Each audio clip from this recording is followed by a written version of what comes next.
everyone, welcome back to Yield to DF Down. Candlin, thanks for hopping in with us today. Today we're going to be talking about this concept of being inside like the bottle of your life or whatever container it might be. This is something Pat Flynn talks about a lot. It's just that you can't see what's going on if you are inside the bottle and you can't see the label and all the nutritional facts and everything like that. And this goes along with business, it goes with a lot of different things. And honestly, this is something I could have done way better at this semester. And I'm going to share 3 quick things that I think will help you a lot. If you're doing all 3 of these things, I think it will help you a ton with getting a better feel for how you're really doing so you don't get sucked into your own mindset, which is what happened to me this semester. And it led to making a lot more mistakes that really could have been avoided. So with that all said, let's just jump right into it. Number 1 is feedback. Feedback is so important. Feedback is when you try something and you see if it worked or not. And you get to see things from a different perspective. Because now that something is in the past, you can look back at it and get a feel for how it went overall in your strategy. And when you look back at the feedback loop and how things went, you can definitely make decisions and changes so things get better. And this is something I've done with getting to classes on time better, or a lot of times is with talking better with people. Sometimes maybe I'll have some kind of thing I say, and I found that's maybe not a good way to bring that up. Or if I'm talking to somebody with a specific major, then I might have something that I want to share with them. And you just practice, you try new things. So the first big thing is feedback. And I think there's multiple kinds of feedback, but this is mostly just the self feedback that you get from yourself. Journaling, creating content, those are good ways to internalize that feedback and kind of get it out there. And just a little LinkedIn quote that I shared on there recently: writing is the visual proof of your thinking, and posting it is the visual proof of your courage. That is a quote from yours truly. Number 2 is books.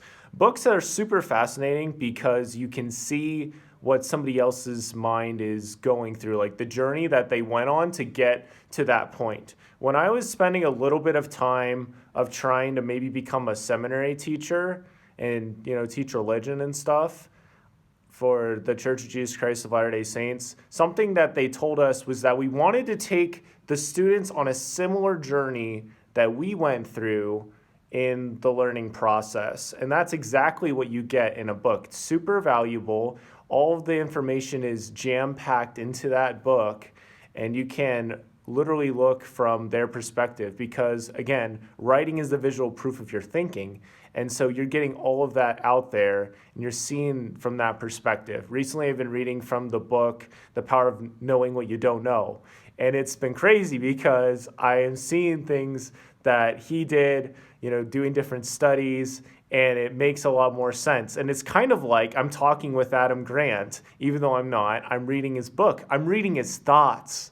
And that is so powerful. Imagine the power of, that when you internalize the thoughts and make them super focused. A lot of times our thoughts are not very focused, but when we can make them focused, we can follow that pattern that the creator did of that material to make it for us. We can follow that same pattern and use those books, use those things to kind of get another perspective, because maybe there's nobody that you can really think of that would be good for you to talk with about your specific problems. Well, you can still talk. I'm sure you can find somebody to talk to, for one thing, and 2, you can always read a book and get some other perspective. This is something I saw a lot in my youth, and I'm very passionate about this, was when I was going through a really rough time. It's just was reading from I Dare You, and it was like, wow, this is amazing. And it's kind of, evaporating a lot of my very lame excuses.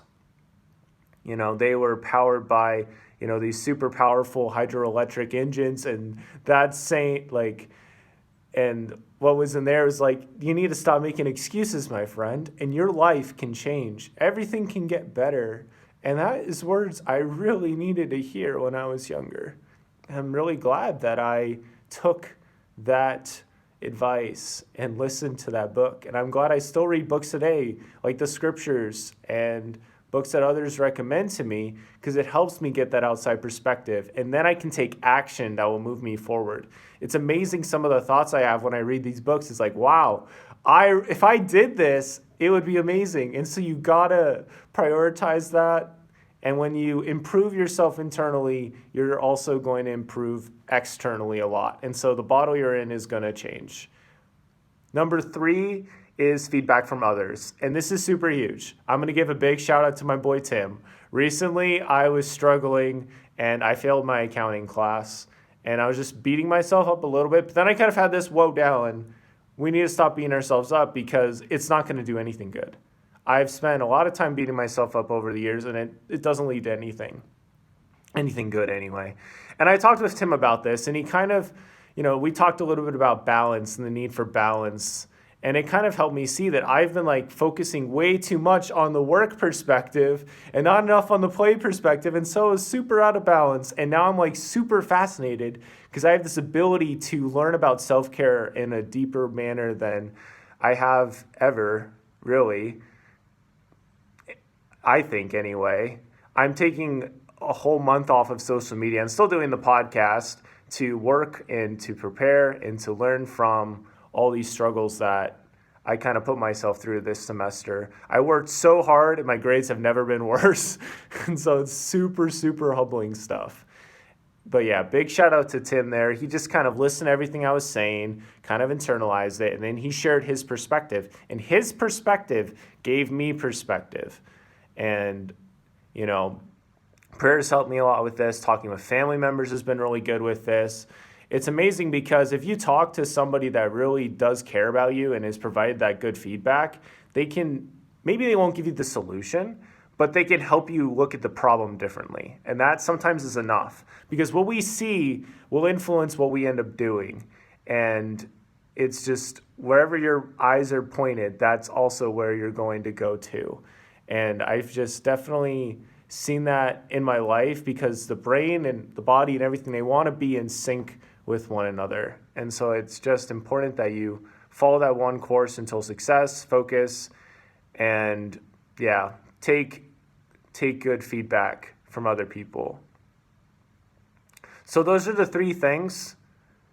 Really just feedback from yourself, books, and, communication and thoughts from other people. All that can help you a ton with getting outside of the label and observing your life with more clarity. And I think appearing on podcasts is really good too, because you're literally sharing your thoughts and perspectives and somebody's like, oh, this is interesting. And then they're like, so it's like that. And like, it is like that because they're thinking of your life differently than you ever have before. And it's super amazing, super humbling. With that all said, thank you so much for listening. I hope this episode was helpful for you. Definitely follow the podcast, leave a review on iTunes. I keep saying iTunes. On Apple Podcasts, if it was helpful for you, I would really appreciate that. Thank you so much, and don't forget to yield today, and it will be a better tomorrow.